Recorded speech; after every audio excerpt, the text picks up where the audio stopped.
Salam Bapak Ibu dan saudara terkasih di dalam nama Tuhan Yesus, dimanapun Anda berada dan dimanapun Anda bisa mendengar rekaman ini. Kita bertemu dalam program Jumpa dengan Tuhan untuk edisi hari ini.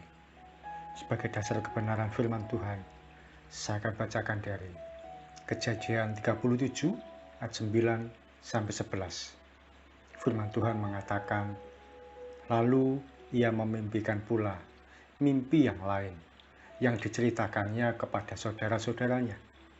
Katanya, aku bermimpi pula, tampak matahari, bulan, dan 11 bintang sujud menyembah kepadaku.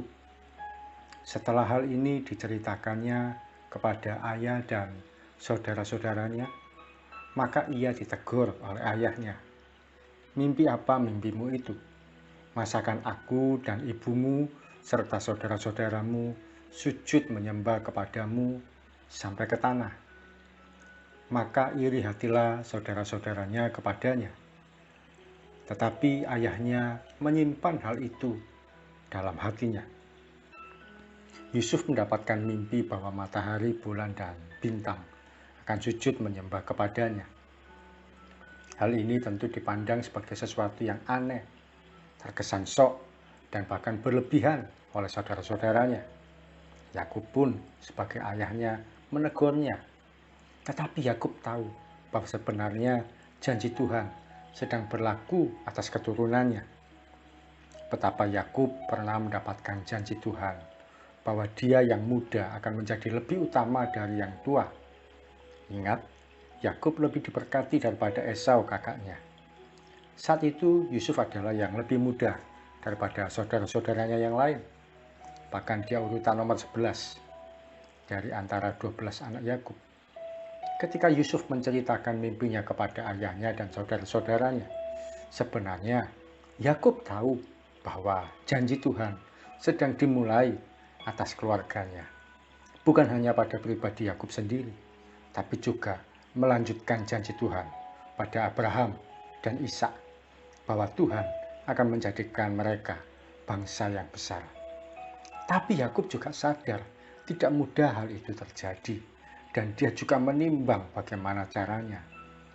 Dia sangat paham bahwa janji Tuhan harus melewati banyak proses. Oleh karena itu, yang dia lakukan adalah menyimpan hal itu dalam hatinya. Dengan kata lain, Yakub diam. Dia tidak mau bereaksi salah. Dia memilih diam sambil berkata dalam hatinya, Tuhan, silakan lakukan yang terbaik menurut kehendak, rencana, dan waktumu. Pada kesempatan kali ini kita akan belajar bahwa diam merupakan sikap untuk menunggu penggenapan janji Tuhan atas hidup kita. Bisa jadi situasinya tidak mungkin terjadi. Kondisi hidup Anda berantakan atau segala sesuatu tampak mustahil terjadi. Jangan pernah bereaksi salah. Lebih baik diam saja. Biarkan Tuhan bekerja menurut cara dan waktunya. Tidak usah diajari dan tidak usah dibantu. Sekali lagi, janji Tuhan bisa dua bentuk. Yang pertama, kita mendapatkan pernyataan Tuhan secara pribadi. Bisa jadi kita mendapatkan peneguhan melalui doa atau dinubuatkan oleh orang lain.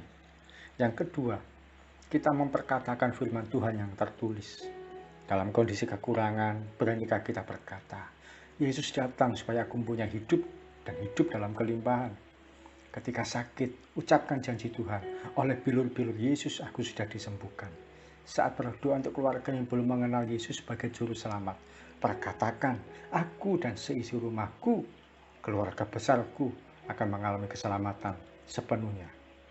Namun demikian kenyataannya, situasi masih belum membaik. Masih banyak tanggungan, masih sakit, masih berantakan keluarganya, dan sebagainya. Saat itulah lebih baik kita ambil posisi diam. Seringkali orang akan meremehkan kita. Bagaimana hidupmu masih begini-begini saja? Katanya sudah berdoa, katanya rajin beribadah. Demikian juga, kadang diri kita sendiri juga meragukan. Apakah saya bisa mengalami situasi yang baik dalam hidup saya? Di sini kita perlu belajar satu tindakan iman yang dinamakan diam. Diam pun sebenarnya merupakan sebuah tindakan, meskipun dilakukan dalam kesunyian. Seorang yang memilih untuk diam, sebenarnya dia sedang menyerahkan pada Tuhan. Silakan Tuhan, lakukan kehendak dan rencanamu dengan sempurna. Diam untuk bagian yang ini tidak mudah dari diam menahan emosi yang kita pelajari kemarin. Saat kita menerima janji Tuhan, dan semua serba tidak mungkin untuk terjadi, di situ kita ambil posisi untuk diam, menyerahkan pada Tuhan segala sesuatunya. Tidak usah bertanya kapan dan bagaimana caranya. Tunggu dan nantikan saja. Saya bukan orang yang lancar untuk bicara. Ketika kecil sampai usia remaja, SMA pun, saya cenderung sebagai orang yang memalukan. Bicara saya tidak lancar. Lebih banyak diam, minder, dan tidak berani menyampaikan pendapat. Sampai ketika saya kuliah pun sebenarnya saya masih orang yang minder. Takut salah, takut pendapat saya ditolak, dan takut ditertawakan. Satu kali ada seorang hamba Tuhan yang juga saya sebut sebagai Bapak Rohani. Beliau berkata, Tuhan akan pakai kamu, sabar saja untuk setiap prosesnya. Saya pribadi merasa tidak mampu, tidak layak bicara. Kalau khotbah di persekutuan doa seringkali gagal. Saya sering sharing di persekutuan doa, tapi omong saya tidak jelas. Perkataan saya seperti tidak beraturan.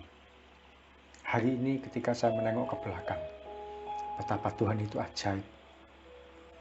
Saya boleh melayani jiwa-jiwa yang tinggal di Batam perbatasan Singapura, sampai jiwa yang ada di Papua, di Kabupaten Mapi yang berbatasan dengan Merauke.